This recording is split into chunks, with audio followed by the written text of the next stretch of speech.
Buenos días a todos, porque supuestamente estamos transmitiendo esto el martes a las 8 de la mañana, cuando se está ocurriendo un evento que es histórico para esta Facultad de Derecho. Se está inaugurando el último semestre del quinto año del nuevo plan de estudios del plan 2016, el cual incorpora una asignatura que no existió nunca en las materias de abogacía y de notariado de estas casas de estudio. Me refiero a la materia financiamiento empresarial, asignatura nueva que busca formar e introducir en el conocimiento y en la formación de abogados y de escribanos algunas ideas básicas del tema de las finanzas de empresas que permitan ver los institutos jurídicos a través de el prisma de funcionamiento y su incidencia en las finanzas de las empresas a las cuales participan. Para este evento no nos pareció mejor idea que nombrar un padrino de esta materia e invitar a que realmente inaugure esta cátedra a quien es, sin ningún lugar a dudas, el referente más importante del tema de las finanzas de empresas en nuestro país. Me refiero al doctor Ricardo Pascale, que fundó en el año 1969,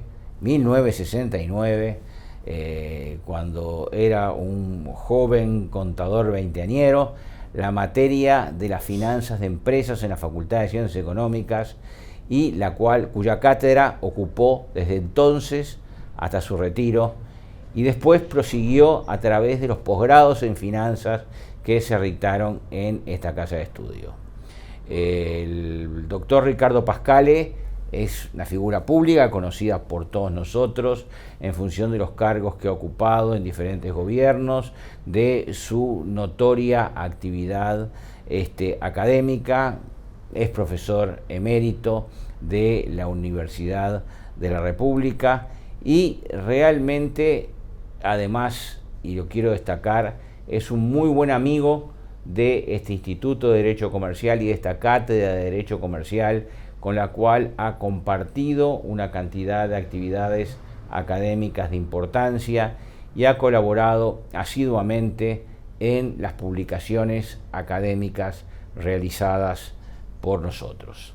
Así que nada me parece mejor y más ilustrativo para este acto de inauguración que pedirle al doctor Ricardo Pascale que de alguna manera nos introduzca en algunas ideas básicas de las finanzas de empresas para ilustrarnos, para inspirarnos y para servir de base a los desarrollos que iremos tratando de construir a lo largo de este curso.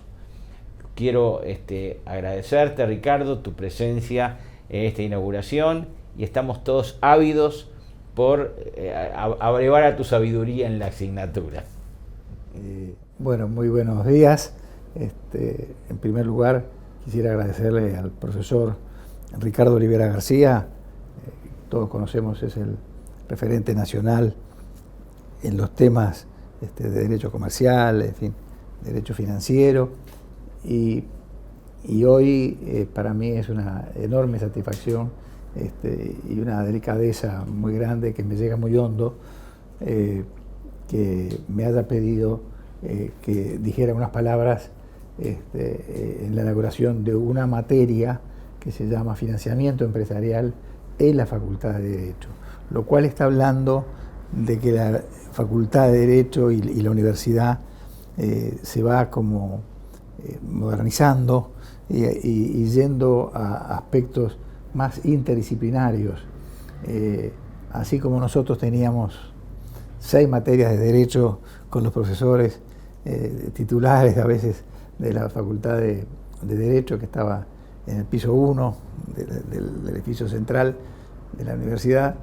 es muy agradable que también los abogados tengan mucho más que una noción, que estoy seguro que la van a tener, que mucho más que una noción de finanzas, que va a facilitar el propio ejercicio de su materia central, que es el derecho.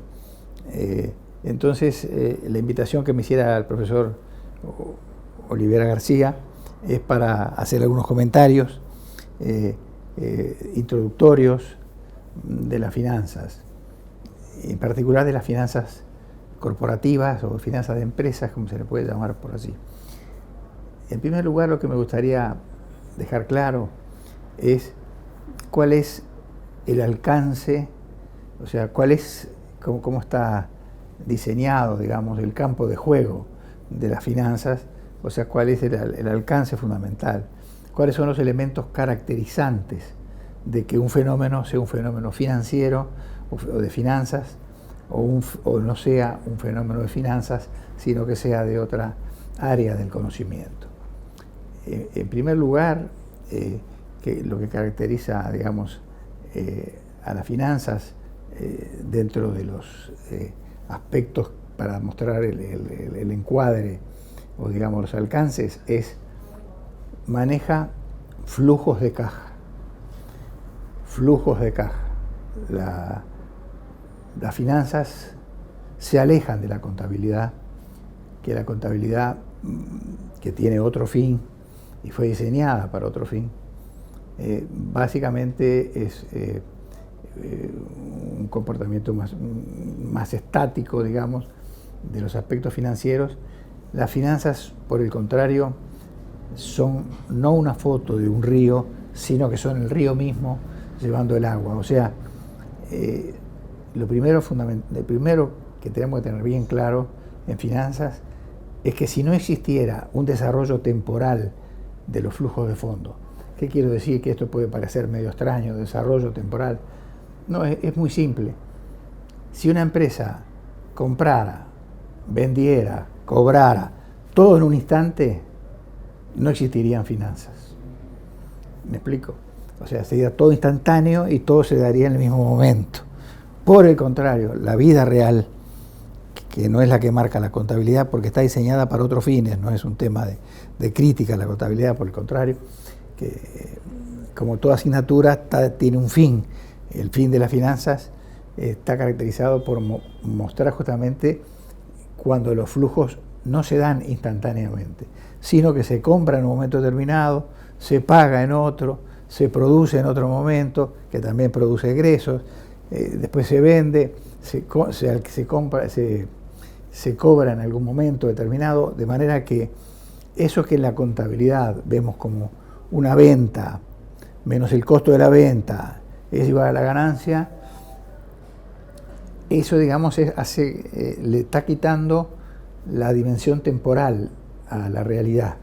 Por eso surgen las finanzas, para mostrar más una realidad que la contabilidad no mostraba, que muestra otras cosas muy importantes para otros efectos tributarios y de otra índole, pero que en el campo de la vida real ni se compra el contado, y se paga el contado, ni se cobra el contado, y todo junto, y el tiempo no existe y se achica, sino que esto es un flujo, se va desplazando en el tiempo. Quiere decir que cada vez que nos encontremos con un fenómeno que desplace en el tiempo los flujos financieros, o sea, el dinero, que sería el segundo elemento, o sea, trabaja con dinero que se desplaza en el tiempo. Si no se desplaza en el tiempo, por ejemplo, es muy difícil, por tanto, decir cuando una empresa quebró, porque a veces se puede ir a un balance, que es un instante en el tiempo, y una empresa quiebra si se dan otras condiciones que son ya no contables, sino financieras, o sea que su flujo de fondos se ve alterado por mucho tiempo, en fin, y otras características que no vienen al caso, pero es para ejemplificar un poco de qué estamos hablando. De manera que dos elementos caracterizantes por el momento son caja, o sea, no me importa si vendí mucho, me importa cuándo cobré. No me importa si compré mucho, me importa cuándo pago. O sea, lo que importa es la base caja. Nos despegamos aquí de la contabilidad que va a lo devengado. En la contabilidad, una venta se registra como venta en el momento que se hace, que se puede cobrar a los 2 meses, 3 meses, 1 mes, o 5 meses o 1 año. Para las finanzas es muy interesante que se haya vendido, es un dato, pero lo que importa es cuándo esa venta va a ingresar a la empresa. Lo mismo que los impuestos. Los impuestos no son los que aparecen en términos financieros en un balance, que es lo que se paga de impuesto a la renta, por ejemplo. Porque la impositiva, o la Dirección General Impositiva, las autoridades fiscales del país, han establecido, como es en otros regímenes también, de que el impuesto se vaya pagando durante el año. Entonces, en realidad, desde el punto de vista financiero, el impuesto no es el 25% de base legal que se paga el día tal, no, sino que se fue pagando durante el transcurso de un año. Esto es para ir distinguiendo finanzas de contabilidad. Y el primer elemento, el dinero, es fundamental. O sea, trabaja con recursos financieros, no con recursos humanos, por ejemplo, ni con recursos materiales, sino recursos financieros.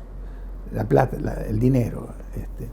Segundo, que ese dinero se desplace en el tiempo, no sea una cosa instantánea, no sea un fenómeno instantáneo.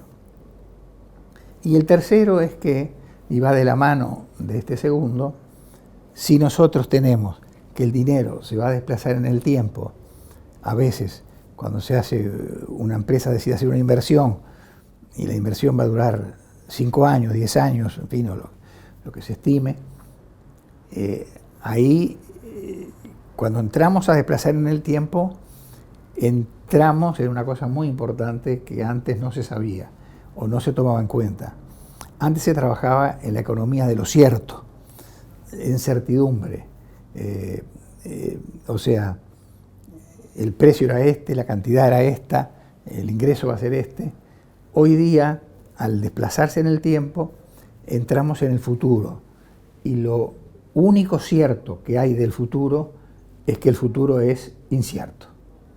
De manera que acá entramos en la tercer pata, digamos así, de esta pequeña mesa para encuadrar lo que son el ámbito de actuación de las finanzas, que es que se mueven en un mundo incierto, por la propia intrínseca naturaleza de manejar flujos de fondos que se desarrollan en el tiempo. Si se va a ingresar dentro de un año, bueno, imagínense toda la cantidad de alias que hay allí, de si la plata va a entrar, si no va a entrar, si el individuo me va a pagar, si no me va a pagar, si el tipo de cambio va a ser esto o el otro.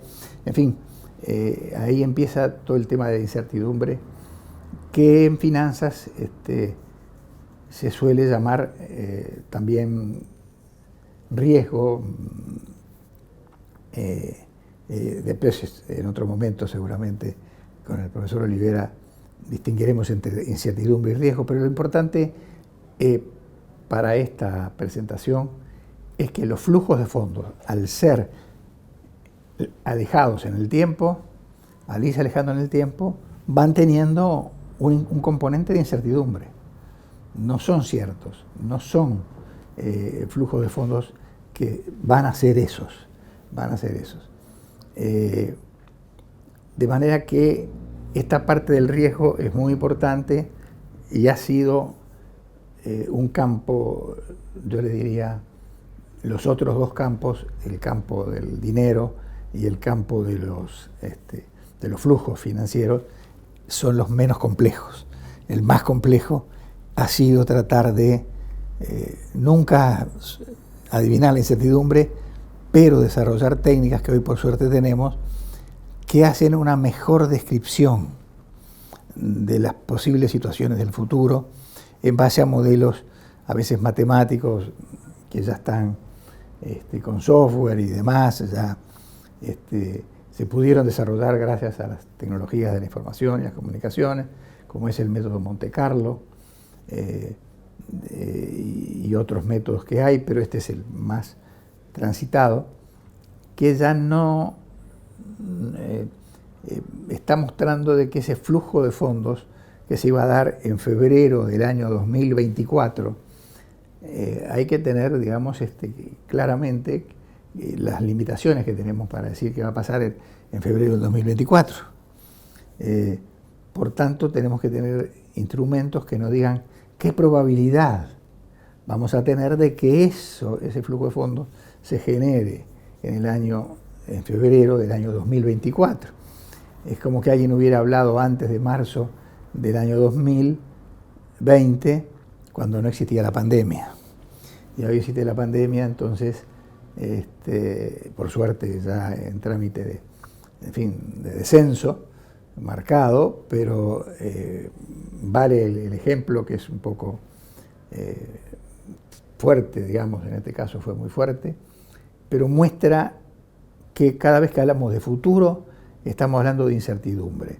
Al hablar de incertidumbre, no podemos hablar de un valor absoluto, cierto, sino que tenemos que hablar de un rango de actividad, de un rango de posibilidades que tienen una probabilidad atribuida de que, digamos, si no hay, eventos muy inusuales, se podrían llegar a determinar.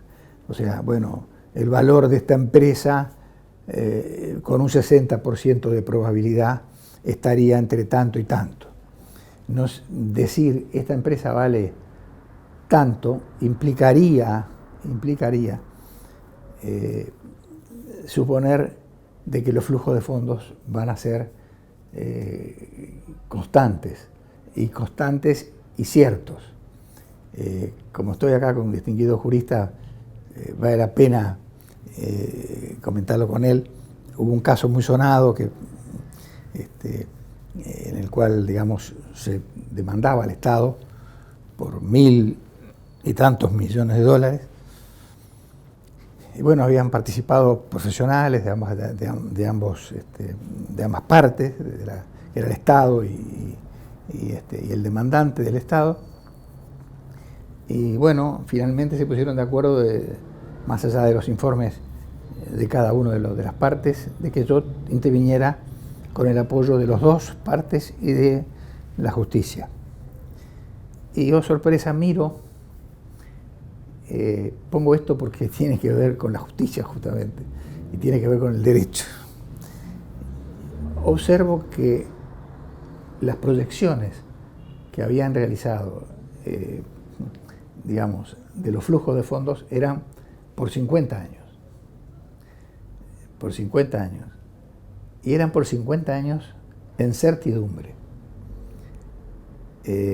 Al estar trabajando ese periodo en certidumbre, descalifica no ya en un detalle menor, sino lo descalifica en la sustancia básica. Es como hacer un edificio en un terreno anegadizo, se va a caer. Y mi informe no fue un informe enorme, fue un informe más bien conceptual, explicándole a la justicia y a las partes de que suponer que eran flujos ciertos, no ya de un año o dos, que ya sería bastante corajudo, sino 50 años, estaba contra toda la doctrina, la unanimidad de la doctrina económica y financiera, de que no había tomado la incertidumbre. Por tanto, el valor, cuando no se toma la incertidumbre, esto es un tema más matemático, pero no importa, es cero. Porque en realidad, en una función de probabilidad, cuando yo estoy diciendo que todo es cierto, estoy tomando un punto de esa función de probabilidad. Y por definición matemática, que no importa, pero sí importa la resultancia jurídica que tuvo esto, que la magistrada, no sé, la señora jueza, un juez, inmediatamente falló en el tema y los otros tribunales y demás lo que habían calculado tendría que haber dado 0, porque la probabilidad de un punto es 0, en vez de haber hecho una función de probabilidad de lo que ellos estimaban, que podría discutirse o no, pero hubiera estado alineada con lo que es el avance del conocimiento y además lo más importante es lo que es la realidad, ¿no es cierto? Hablar de tantos años o hablar de 10 años o de 8 años y decir que el flujo de fondos del mes tal va a ser tanto, digamos, requiere, digamos, tener muchos datos que son imposibles de tener. De manera que esos son los 3 elementos que, digamos, contornean, digamos, el área de las finanzas. El primero, trabaja con caja, se olvida de lo devengado. Yo vendí mucho, sí, vendí, pero no cobré. Mientras no cobré, para la finanza no existe. O compré, pero no pagué, todavía no existió. El segundo es que el flujo de fondos se desarrolla en el tiempo. No son instantáneos en un momento determinado, todos instantáneos. En ese caso no existiría, digamos, problema financiero. Y el tercero es que va de la mano de esta segunda propiedad, es que al desplazarse en el tiempo y al irse alejando, vamos entrando en lo que conocemos como la economía de lo incierto, ¿cierto? Que le valiera el premio Nobel a algunos profesores, Kenneth Arrow en particular, que fue el que nos trajo de la economía de lo cierto a la economía de lo incierto. No para decir esto no sirve para nada, sino decir la realidad es esta. Ahora, si queremos explicar una cosa que no es real, digamos, no se avanza mucho, digamos, en la ciencia. Además, yo supongo, perdón, que en esta situación tan dinámica que se está planteando, hay que tomar decisiones, ¿no? La finanza supone ir tomando permanentemente decisiones vinculadas a la actividad empresarial, ¿no? No sé, tal vez nos puedas... Seguro. Claro, entonces, en este contexto, como dice bien el profesor Olivera García, y lo cual le agradezco esa pregunta, este proceso que está marcado, que ya lo tenemos claro más o menos cómo está delineado, cómo es el campo de juego, se ocupa de 3 grandes decisiones en una empresa. Una decisión, que esto fue evolucionando con el tiempo, pero más o menos el estatus actual sería este. Antiguamente las empresas se preocupaban de obtener los flujos de fondos, de financiar la empresa. Le decían al gerente financiero, conseguime $200.000, que los preciso, o 200.000 pesos, o lo que fuera, y el gerente financiero trataba de ir a lograr en el sistema financiero, o donde fuere, la mejor oferta que le hubieran hecho o que pudiera conseguir. Con el tiempo, entonces, esta era la función, digamos, de financiamiento, o lo que se llamaría la función que marca la estructura financiera de la empresa. O sea, si lo miramos estáticamente, acá nos vamos a la contabilidad, sería el lado derecho, digamos, de un balance. Y las empresas se financian parte con deuda, parte con fondos propios, no todas, pero digo, en términos generales, y dentro de fondos propios, fondos ajenos o deudas, pueden ser deudas de corto plazo, pueden ser deudas de largo plazo, pueden ser deudas en moneda nacional, pero en moneda nacional pueden ser reajustables por la unidad reajustable o, digamos, con tasas fijas, o también puede ser en dólares, con lo cual hace bien complejo decir, y este es uno de los temas muy lindos y centrales de las finanzas, es cuál es la estructura financiera óptima de una empresa. ¿Cuál es la estructura financiera óptima de una empresa? Que es, digamos, bastante más fácil en países que tienen una sola moneda, pero es muy difícil en países que tienen sustitución de monedas. O sea, en inglés le llaman currency substitution. O sea, dos monedas. En el país circulan dos monedas, más aún, la mayor parte de los depósitos, la amplia mayoría de los depósitos y del sistema financiero, y son en una moneda que no es la moneda local, son en dólares, las transacciones son en dólares, muchas de ellas, la mayoría. Y entonces eso hace más complejo, porque cuando se habla de cuál es la tasa de interés, entonces la pregunta siguiente es, si estuviéramos en Suiza es bastante fácil contestar esto, porque ellos tienen su moneda y las otras monedas que puedan circular arbitran muy bien con ella, entonces la tasa de interés aproximadamente, pero aquí no hay un arbitraje bueno entre las tasas en moneda nacional y las tasas en moneda extranjera. Entonces de repente el tipo de cambio está muy tranquilo y la gente se entusiasma y empieza a endeudarse en moneda extranjera. Después, la historia lo ha mostrado, el país ajusta el tipo de cambio y esa empresa no puede recomponer su estructura financiera para irse a pesos, porque los bancos no se lo van a prestar, o les va a ser muy difícil, salvo que tengan una gran capacidad de regateo la empresa, en fin. De manera que una primer decisión, como decía la pregunta del profesor Ricardo Olivera, es en esta cancha, ¿cuáles son las decisiones? Una primera, entonces, que fue la más antigua, es la decisión de financiamiento. ¿Cuál va a ser la estructura financiera de la empresa? Entre deudas y fondos propios, y dentro de deudas, ¿qué tipos de deudas? Es una decisión en nuestro país compleja. Yo en la maestría doy finanzas en países emergentes, una materia. Y esa finanza en países emergentes, entre otros temas, trata esta dificultad de la diferencia que hay entre un libro muy bien hecho y por grandes profesores, pero para un medio en el cual hay una moneda. Y acá yo tengo dos monedas, que además dos monedas que no arbitran, una va por un lado, la otra va por el otro. Entonces de repente es muy fácil, es muy bueno endeudarse en moneda nacional y otras veces es muy bueno endeudarse en moneda extranjera.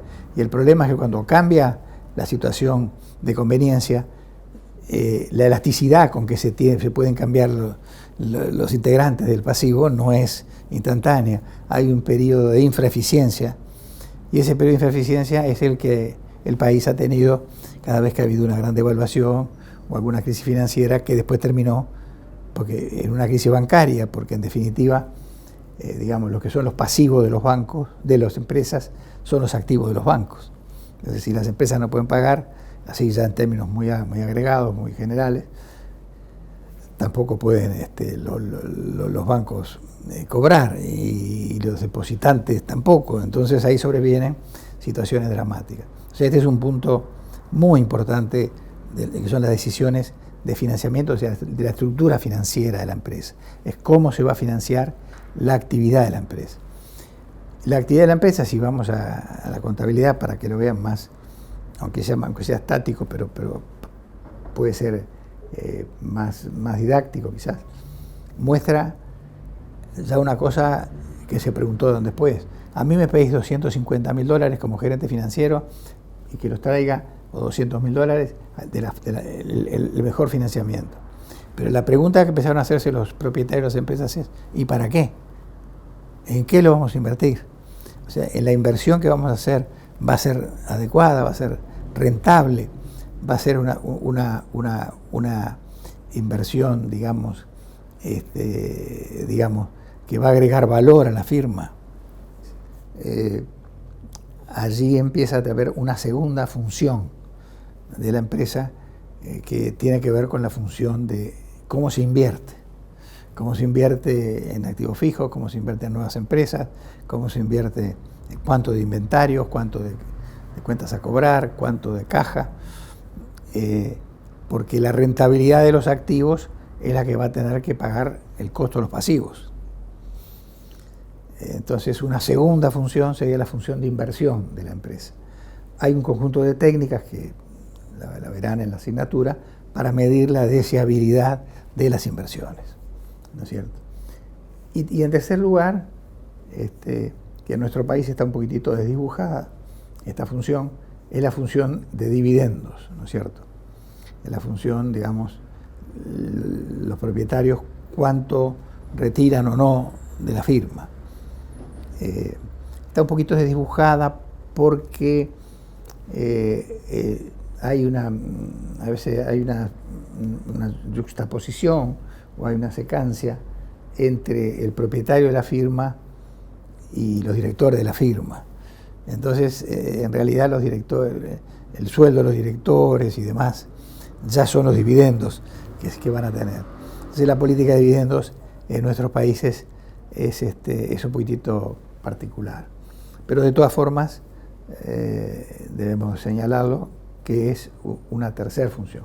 De manera que aquellas tres patas, a su vez, se llevan a la práctica o, digamos, o repercuten en tres funciones. De la estructura financiera, cuál es la estructura financiera óptima, cuál es el portafolio de inversiones óptimo que tiene que tener una empresa y cuál es la política de dividendos que tiene que tener la misma. Esas serían, digamos, las tres grandes funciones. ¿Y qué está pasando en el Uruguay? O sea, ¿cuál es un poco la práctica de la estructura financiera de las empresas uruguayas? Muy buena pregunta esa del profesor Olivera. ¿Qué sucede? Estas tres funciones pueden ser activas o residuales. Me voy a explicar un poquito más porque puede parecer una cosa compleja que no lo es. Activa, ¿qué sería? Bueno, yo invierto todo lo que me gusta y lo que creo que va a ser un buen negocio. O sea, aumento la inversión. Hago una política activa en la inversión. Por otro lado, hago una política activa de dividendos. Dividendo lo último que se sacrifica, normalmente. Entonces es activa en dividendos. Entonces ahí la política, ¿quién paga esta cena? ¿Quién arregla este lío? Porque por un lado invierto todo lo que tengo que invertir, que se me ocurre invertir, por otro lado retiro todo lo que considero que tengo que retirar. Porque ¿quién financia eso? Entonces ahí vamos a que se violenta, digamos, la función de financiamiento, yendo a endeudamientos excesivos. Endeudamientos excesivos porque la variable de ajuste es el endeudamiento. Es muy poco lo que aporta el empresario. Estoy hablando en términos generales. Hay excepciones muy remarcables, pero no es el caso de dar nombres. Pero lo importante es que si las tres funciones van a ser activas, o sea, si también yo digo, invierto todo lo que sea bueno, no me voy a endeudar más de 60-40, 60 de deudas, 40 de fondos propios, y voy a dar todos los dividendos que quiero, las tres son activas, no cierra esto. No hay variable de ajuste, que es una sola variable de ajuste. Son nuevos aportes de capital. Una de las causas, ¿cuál es la realidad nacional? Que era un poco la pregunta que motivó este pequeño introito. Que las empresas hacen activa la política de inversiones y de dividendos. Y la política residual es la política de financiamiento. Entonces, al ser residual, terminan en figuras de estructuras financieras que después son muy difíciles de solucionar ante cualquier emergencia. Eso sería lo habitual. No en todas las empresas, recalco, y hay algunas que conocen muy bien el tema y saben que las tres funciones están conectadas. Si yo invierto todo lo que quiero, bueno, alguna voy a tener que sacrificar, no doy dividendos. Invierto todo lo que quiero y doy dividendos y quiero mantener una estructura financiera determinada, de fondos propios a fondos ajenos, ahí tengo otro remedio que agregar alguna deuda y también algún fondo propio para no diluir los fondos propios en la estructura financiera. Esto es lo absolutamente inusual.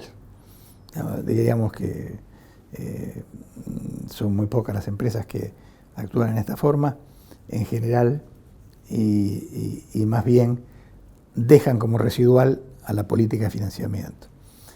Entonces, cuando le va mal en alguna inversión, se viene abajo la inversión, el valor se pierde el valor, y por tanto no se puede pagar y entra en situaciones de complicaciones financieras de otra índole que pueden llegar a ser delicadas. Estas serían, digamos, las tres funciones principales y cómo ellas se interrelacionan, que es muy importante esto. Es muy linda pregunta. ¿Y cuál es lo habitual? Pero no es tan... A ver, quiero señalar que a veces es lo habitual, pero tampoco porque tampoco lo piensan mucho, ¿no? Normalmente, y acá entramos en otro tema que es bien apasionante, que ya son las finanzas comportamentales. O sea, en economía en general, la vieja economía suponía al hombre racional. Un hombre que uno se le sentaba y le decía, escúchame, si tú seguís invirtiendo lo que querés y te seguís llevando todos los dividendos que querés, te vas a tener que endeudar, porque no vas a ganar tanto como para solventar ese crecimiento. Pero cuando empiezan a jugar los sesgos cognitivos y los heurísticos cognitivos, que son cómo es el ser humano hoy día, entonces ya empezamos a hablar no de finanzas para la gente normal, la gente que tiene una emoción. Y fíjense que está la otra materia que doy que se llama finanzas comportamentales, que hay varios premios Nobel de economía sobre este tema. O sea, que están estudiando el hombre como es en sí, cómo reacciona. O sea, una persona tiene que tomar una decisión. Te llaman por teléfono, antes le dan una gran noticia alegre, contento. Tenía un examen de una cosa que, digamos, de salud y le preocupaba, y la noticia es fantástica. El individuo se sienta, decíamos cuál era la decisión que había que tomar, y la actitud del individuo va a ser una actitud determinada. Si el hombre, cuando agarra el teléfono, le dan una mala noticia, se sienta ahí y la decisión es completamente distinta. Entonces, lo que antes creíamos que el ser humano se sabía, pero se admitía en la teoría económica que se trabajaba con un ser humano perfectamente racional. Y el ser humano no es irracional, simplemente tiene una racionalidad acotada y plagada de sesgos y heurísticos cognitivos que son muy fuertes. Por ejemplo, esto es interesante porque es muy difícil de trabajar. De repente es más fácil para un abogado, por eso es tan lindo que esta materia empiece a aparecer allí, porque el abogado está permanentemente negociando. El contador, en cambio, tiene una versión más cuantitativa de la cosa, en fin. Pero en realidad la vida es mucho más compleja, y la gente, pero de pronto uno de los sesgos, que el sesgo es una propensión al error en ciencias cognitivas, una propensión que tenemos todos al error. Por ejemplo, uno cuando ve un proyecto, yo en mi larga carrera nunca vi un flujo de fondos que diera mal. Siempre da bien. Y si no da bien... El papel es muy noble. Es muy noble. O sea, Excel aguanta todo. Entonces, si no da bien, me explica que están tomando las medidas para corregir este problema que hubo este año, y que ya el año que viene esto no va a suceder. Al año que viene sucede lo mismo, y después la explicación es otra. Entonces, ese es un sesgo cognitivo que tenemos todos, que es un sesgo, digamos, de excesivo optimismo, se llama. Después hay otro sesgo que es el sesgo estoy mencionando para ejemplificar, ¿no? El sesgo de sobreconfianza. La persona cree que él puede todo, y sobre todo cuando son empresarios importantes, empresarios que han triunfado. Entonces piensa que todo salió bien muchas veces y de repente hay una que no le sale bien. Después hay un sesgo, por ejemplo, sesgo de confirmación, que es un sesgo bien interesante. El sesgo de confirmación es un sesgo que el individuo viene y le dice: doctor Olivera, yo tengo el problema siguiente, y yo creo que, o sea, él lo que está buscando es que tú le digas: tiene razón fulano, que le confirmes eso. Ahora, un empresario triunfante, que le fue muy bien en su vida, hace un planteo de eso, uno tiene que ser muy habilidoso para lo que llamamos nosotros, perdón que es una traducción, no de la Real Academia, porque no la ha traducido todavía, como dessesgar, sacarle el sesgo de confirmación y explicarle que la situación es un poco distinta. Yo he visto los abogados, te he visto a ti actuar y he visto, los grandes abogados tienen un buen manejo de cómo tratar el sesgo de confirmación hasta donde puedan, por supuesto, porque a veces se emperra, en fin, la persona en alguna cosa. Y así como hay de eso, hay heurísticos. Los heurísticos ya son otra cosa, son un atajo mental. Un atajo mental que tenemos todos los seres humanos. Estos no son investigaciones que se fueron haciendo, ¿no?, en los últimos 30 años, 40 años. Los heurísticos, por ejemplo, un heurístico es el heurístico de anclaje, es un heurístico muy fuerte. El heurístico de anclaje o anclaje de ajuste, como se le llama, es que se hizo toda la vida así, y porque se hizo toda la vida así, bueno, me vas a decir a mí que toda la vida lo hice así, y de repente viene uno y le enseña. Esto se dio muy claro cuando en las plantaciones, cuando el auge de la soja en el litoral, vinieron los agricultores argentinos que tienen muy buena tecnología, son buenos en eso, pero no buenos solamente acá en el contexto regional o en el barrio, digamos, son buenos en el mundo, ¿no? Jugando, y les explicaron que hacían todo mal.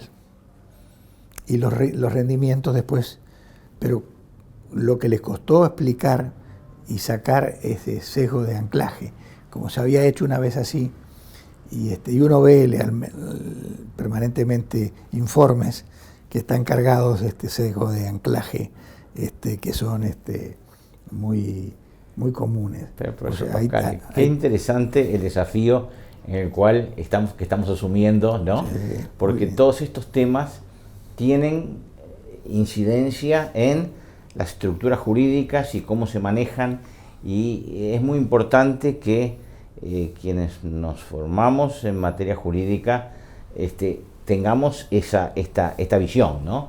O sea, tengamos este prisma desde el cual poder ver los institutos jurídicos, ¿no? Por eso yo felicito a la facultad, te felicito a ti.